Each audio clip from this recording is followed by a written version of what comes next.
শুভ সকাল বন্ধুরা। দেখুন, আমি আছি আমার এখন রুফটপ গার্ডেনে।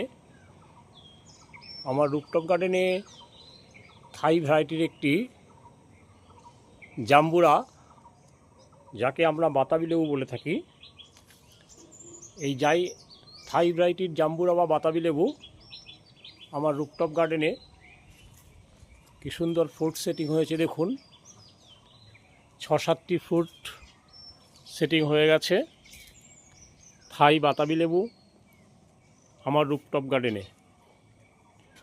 অত্যন্ত ভালো ভ্যারাইটির এই থাই বাতাবি লেবু আমার রুফটপ গার্ডেনে সেট হয়ে গেছে। দেখুন, 6টি ফ্রুট সেট হয়ে গেছে। অত্যন্ত বিগ সাইজের হয়। আমি এর আগে 9টি ফল পেয়েছি এই থাই বাতাবি লেবু গাছ থেকে। আমার এক একটি ফলের আকার হয়েছিল প্রায় ফুটবলের মতো।